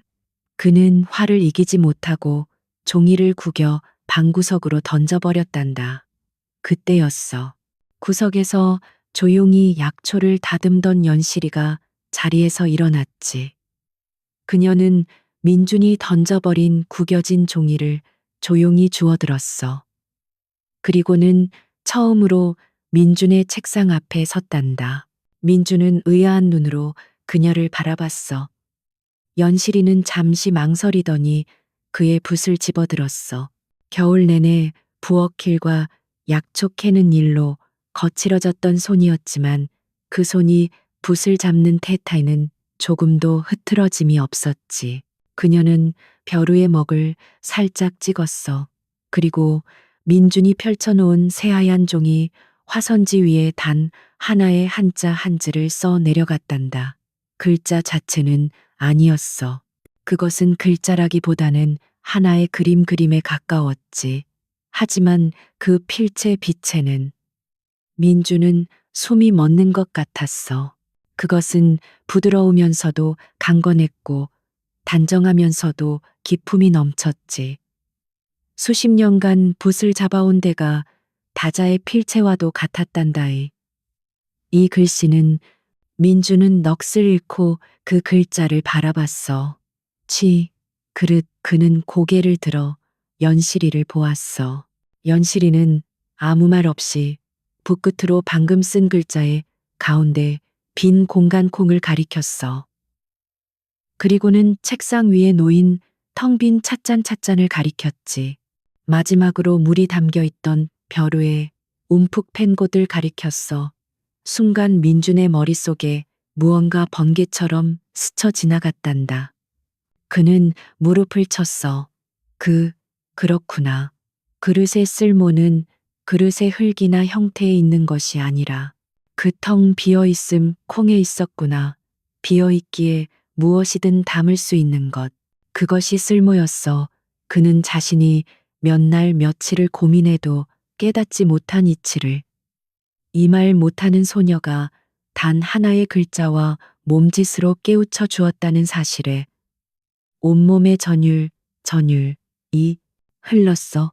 그는 경이로운 경이 눈으로 연실이를 바라봤어. 더 이상 그녀는 그저 불쌍한 말더듬이 소녀가 아니었지. 민주는 떨리는 손으로 종이를 그녀 앞으로 밀었어. 그리고 먹을 갈아 붓을 쥐어주었지. 그대는 대체 누구인가? 그대는 누구인가? 그들의 첫 번째 필담빛함이었단다. 연실이는 엷은 미소를 지으며 아름다운 필체로 답했어. 연실, 이온시르입니다. 그날부터 두 사람의 관계는 완전히 달라졌어. 민주는 연실이에게 자신이 아는 모든 글자와 경전을 가르쳤어. 연실이는 이미 많은 것을 알고 있었지만 체계적인 배움은 처음이었지. 반대로 연실이는 민준에게 책 속에 없는 지혜 지회를 가르쳤단다. 그녀는 흙바닥에 그림을 그려 바람의 길을 설명했고 나무잎의 모양으로 날씨를 읽는 법을 알려주었지. 민주는 그녀의 목소리가 되었고 연실이는 그의 스승이 되었어. 시간이 흘러 뜨거운 여름이 찾아왔어. 그런데 그해 여름 끔찍한 가뭄이 닥쳤단다.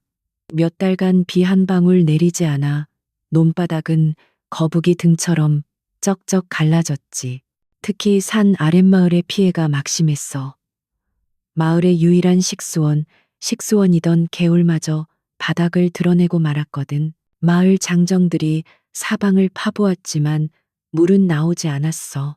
절망에 빠진 촌장과 노인들이 마지막 희망을 걸고 산중 현자, 산종 갠저라는 소문이 돌기 시작한 민준의 오두막을 찾아왔단다.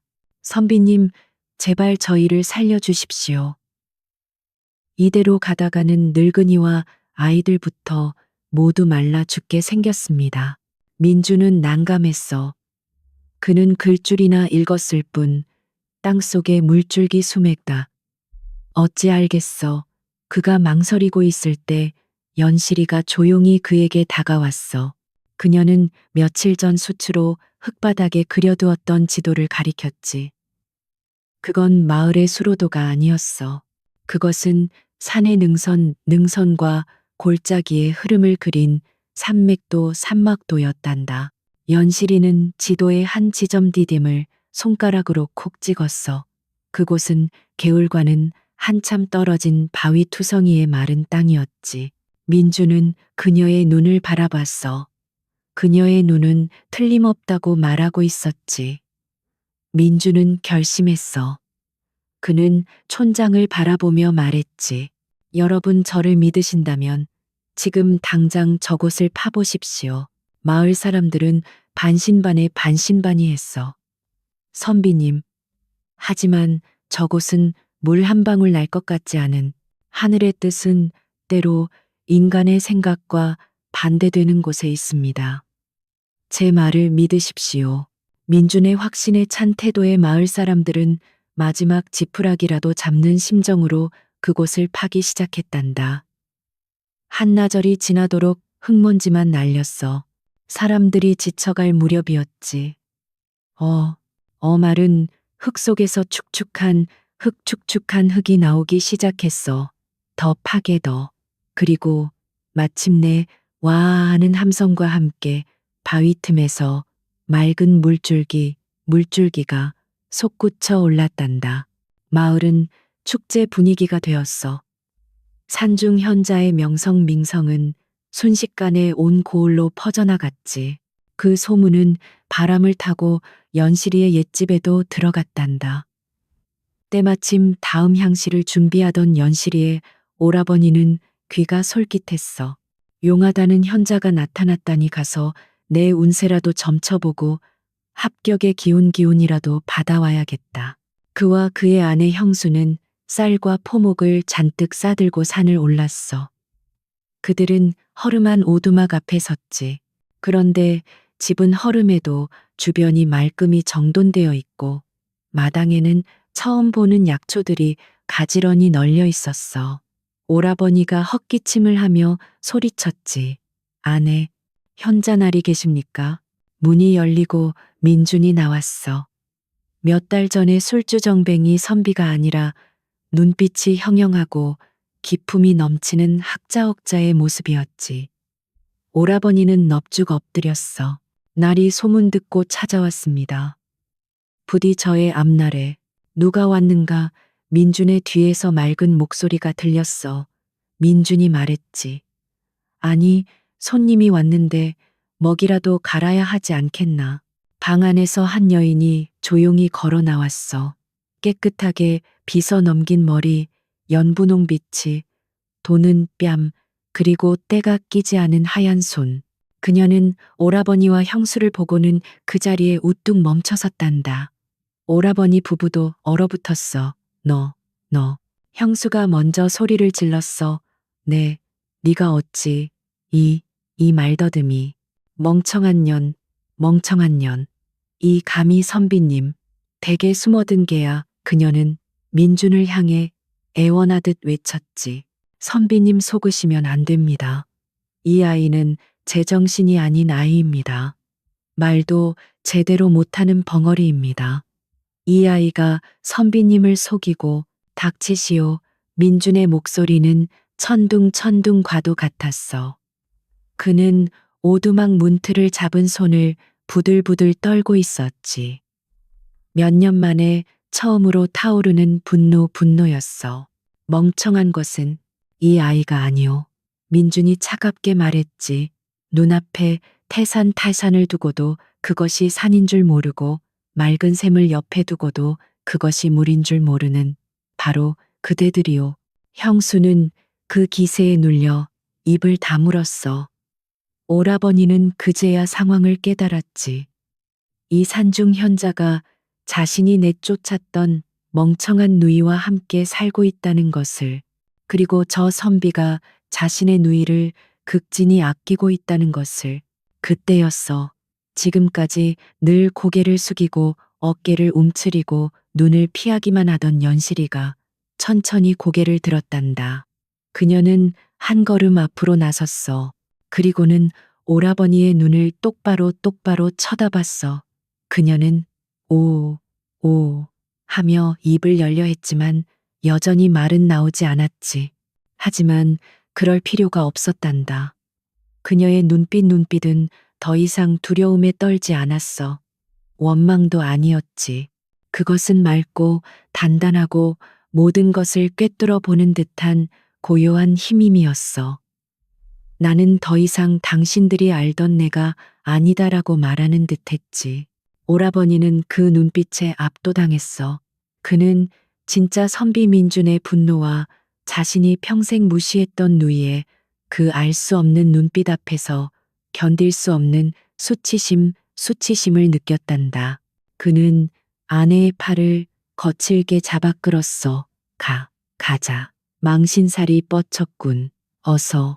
두 사람은 가져왔던 예물도 챙기지 못하고 도망치듯 산을 내려갔단다. 연실이는 그들이 사라지는 뒷모습을 한참이나 바라보았어. 그리고는 조용히 돌아서 민준의 벼루에 맑은 물을 부었단다. 그날 이후 산중 현자의 명성은 더욱 높아졌어. 하지만 이제 사람들은 서서히 알게 되었지. 현자는 민준 선비 혼자가 아니라는 것을.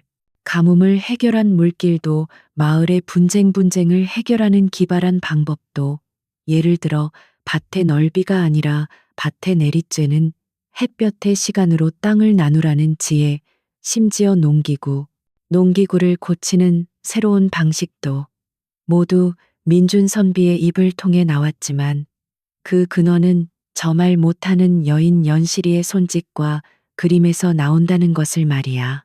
그 소문은 마침내 고을에 새로 부임한 청렴결백하기로 소문난 신임 현감의 귀에까지 들어가게 되었어. 현감은 세금을 거두는 일보다 백성의 삶을 살피는 것을 우선하는 사람이었지. 그는 이 기이한 두 명의 현자에 대해 깊은 관심을 갖게 되었단다. 돈 한 푼 받지 않고 오직 지혜로 백성을 돕는 이들이라. 현감은 결심했어. 자신이 직접 그들을 만나봐야겠다고 말이야. 그는 관복을 벗고 평복으로 갈아입은 채 조용히 민준과 연실이가 있는 산으로 향했단다. 이 만남이 연실이의 운명을 또 한 번 뒤바꿔 놓을 줄은 그때는 아무도 몰랐지. 새로 부임한 현감이 산을 찾았을 때 그는 오두막 마당에서 조용히 붓글씨를 연습하는 연실이와 그 곁에서 다정하게 먹을 갈아주고 있는 민준을 발견했단다. 현감은 두 사람의 행색은 남루히 알아보았지. 그 눈빛과 기세가 여느 대갓집 자제들 못지않음을 한눈에 알아보았지. 그는 두 사람과 하룻밤을 묵으며 필담비탐과 담소담쇼를 나누었어. 그리고 날이 밝아 산을 내려올 때 현감은 깊은 간동에 휩싸였지. 하늘이 진정이 누추한 곳에 현자, 헨저를 숨겨두었구나. 특히 저 여인 연실이는 보석보식이다. 현감은 조정 저팅에 이 두 사람의 이야기를 상세히 적어 장계 정계를 올렸단다. 때마침 그 애는 임금께서 나라의 기강을 바로잡고 숨겨진 인재렌자를 찾기 위해 팔도를 암행항허하던 해였어. 가뭄을 기이한 방식으로 해결한 산중 현자의 이야기와 현감의 장계는 임금의 귀에까지 들어가게 되었지. 가장 낮은 곳에서 가장 높은 지혜가 나왔다. 흥미롭구나. 임금은 가뭄으로 가장 고통받았던 그 고을로 행차온치를 결정했단다. 그리고 백성들을 위로하는 한편 그 현자의 실력을 직접 시험해 보기 위해 특별한 별시비의 씨를 열 것을 명했어. 고을의 모든 선비와 글줄이나 읽는다는 자는 모두 모이게 하라. 고을 관야마당은 수백 명의 유생 루성들로 발 디딜 틈이 없었어. 모두가 일생일대의 기회를 잡기 위해 잔뜩 긴장해 있었지. 그 무리 속에는 초라한 행색의 연실이 오라버니도 끼어 있었단다. 그는 이번이 정말 마지막 기회라 생각하며 바들바들 떨고 있었지. 임금이 용상 롱정에 앉아 좌중을 둘러보았어. 그리고는 낮고 위험 있는 목소리로 문제를 내었단다. 괄은 이 묻겠다. 이 나라 조선 저센에서 가장 귀한 것 쬐꾀인 동시에 가장 천한 것 쬐지는 무엇인가. 순간 마당은 물을 끼얹은 듯 조용해졌어. 귀하면서 동시에 천한 것 류생들은 혼란에 빠졌지. 이윽고 한 선비가 나섰어. 황금 원김이옵니다. 귀하지만 탐욕을 부르면 천해집니다. 임금은 고개를 저었어. 다른 선비가 나섰지. 백성 박싱의 마음이옵니다. 얻기는 귀하나 잃기는 쉽사옵니다. 그럴듯하나 내가 찾는 답이 아니다. 수십 개의 답이 쏟아져 나왔어. 효샤오, 충종, 권력 균릭, 군데군데. 임금의 표정은 점점 지루함으로 변해갔지. 바로 그때 연실이의 오라버니가 기회다 싶어 앞으로 뛰쳐나왔어. 전하, 그것은 충심 어린 간옌 이옵니다. 들을 때는 귀가 아파 천하게 느껴지나 받아들이면 나라를 구하는 가장 귀한. 그는 화려한 미사여구 매질의 귀를 늘어놓았지만 임금은 듣다 말고 손을 들어 말을 끊었어.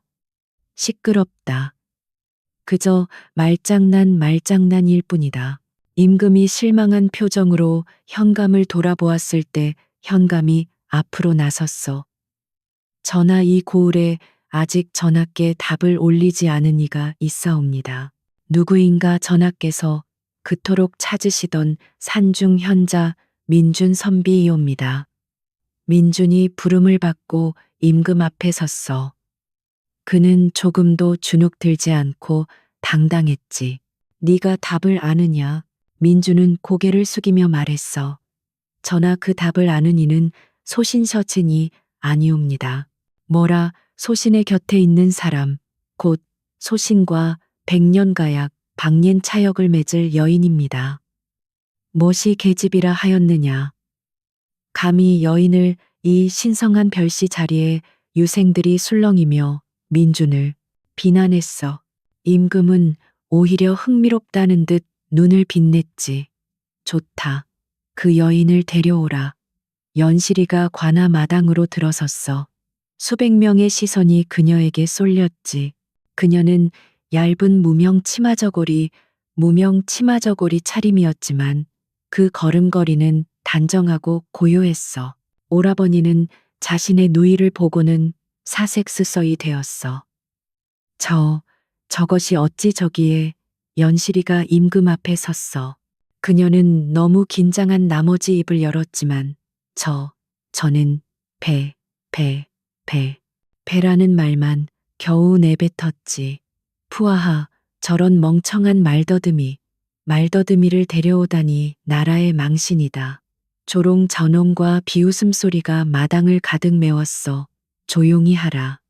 임금이 호통을 쳤어. 마당은 다시 조용해졌지. 임금은 옥좌에서 몸을 앞으로 기울였어.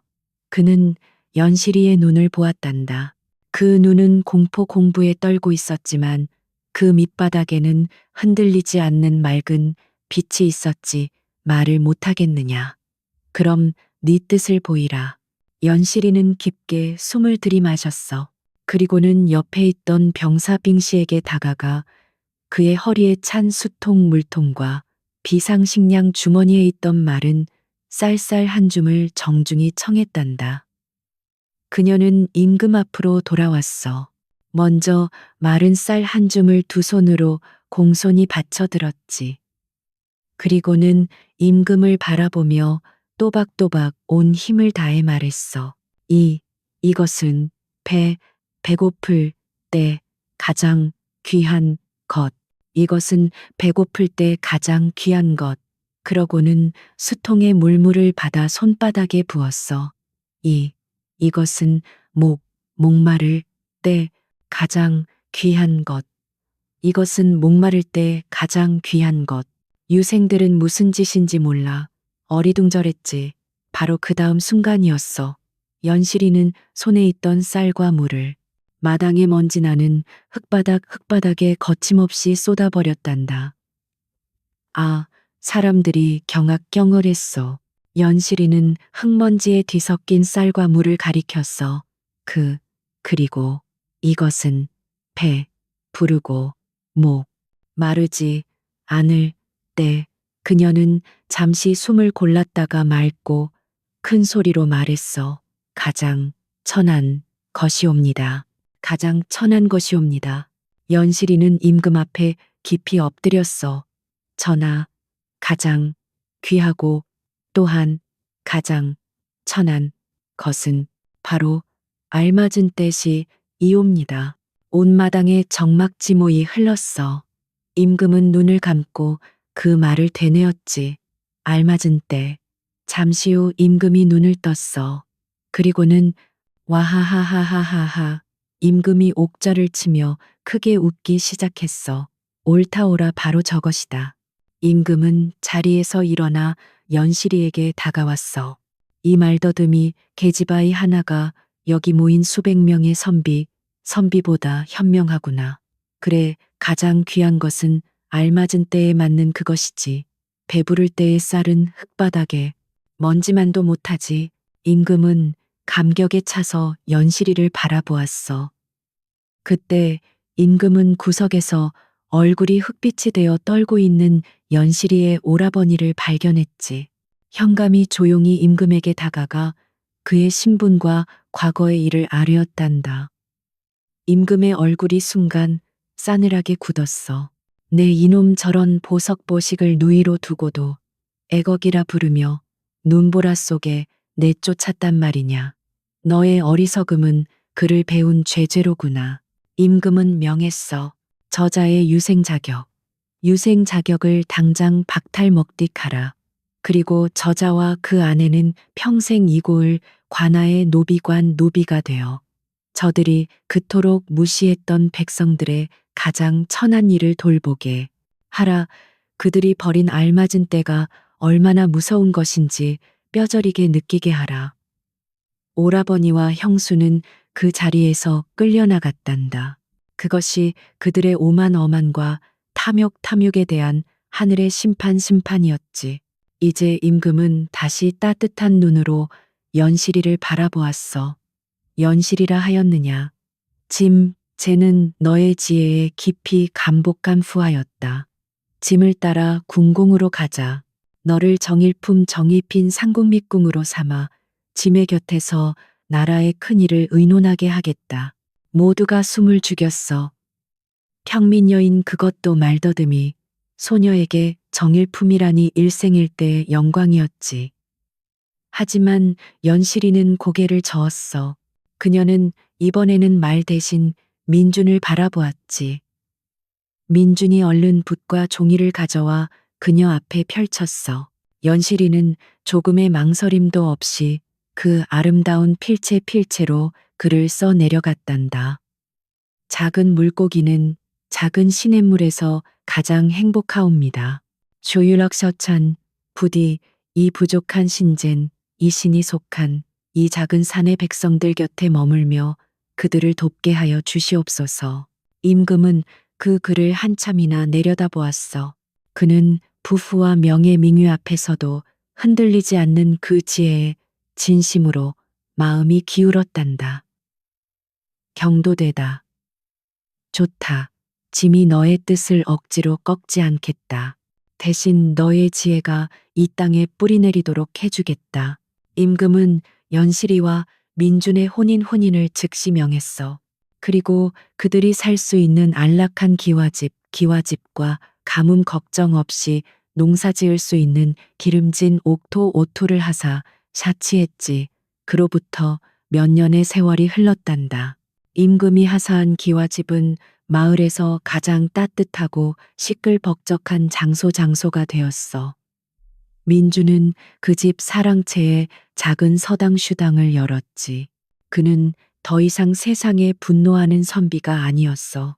아이들에게 글운뿐만 아니라 글 속에 담긴 사람의 도리떠리를 가르치는 너그러운 훈장님이 되었단다. 그리고 연실이는 그녀는 여전히 말을 조금 더듬었어. 자, 얘들아, 이 풀은 배 아플 때 먹는 거란다. 하지만 이제 아무도 그녀를 비웃지 않았지. 아이들은 훈장님보다 연실이의 수업을 더 좋아했어. 그녀는 아이들을 데리고 산으로 들러 다니며 흙의 소중함과 풀의 이름, 그리고 기다림의 지혜를 가르쳤단다. 어느 가을날이었어. 민주는 서당 마루에 앉아 책을 읽고 있었지. 마당의 커다란 감나무에는 주홍빛감이 주렁주렁 열려 있었어. 그 애는 유난히 풍년후년이었단다. 그때였어. 아빠, 5살 배기, 사내아이 아들과 아장아장 걸음으로 집 안으로 뛰어 들어왔어. 어머니가 꽃을 꿀꺽. 민준이 놀라 뛰어나가 보니 연실이가 부엌에서 방금 딴 진달래로 화전을 붙이고 있었어. 그리고 그 옆에서 아들 녀석이 꽃잎을 날름 집어먹고 있었던 개야. 하하. 이 녀석 연실이가 아들을 번쩍 들어 안았어. 맛있어. 아이는 좋다고 깨르르 웃었지. 민주는 그 모습을 보며 자신도 모르게 행복한 미소 외셔를 지었단다. 저 멀리 아이들이 서당에서 배운 천자문 챈즈먼을 외는 소리가 바람을 타고 실려왔어. 하늘 천텐 따지 디검을 현 쉰누를 황웡. 그것은 언젠가 연실이의 오라버니가 오만하게 외치던 그 소리가 아니었어. 그것은 희망시원과 배움의 즐거움이 가득 담긴 맑고 힘찬 소리였단다. 그래 그렇게 가장 혹독한 겨울을 견뎌낸 씨앗이 가장 따뜻한 봄을 맞이하고 가장 달콤한 열매를 맺는 법이란다. 이야기는 여기까지란다 얘야. 이제 정말 밤이 깊었구나. 어서 따뜻한 이불 속으로 들어가렴. 그리고 연실이처럼 내 안에 숨겨진 가장 귀한 보석을 잊지 말거라. 잘 자려무나.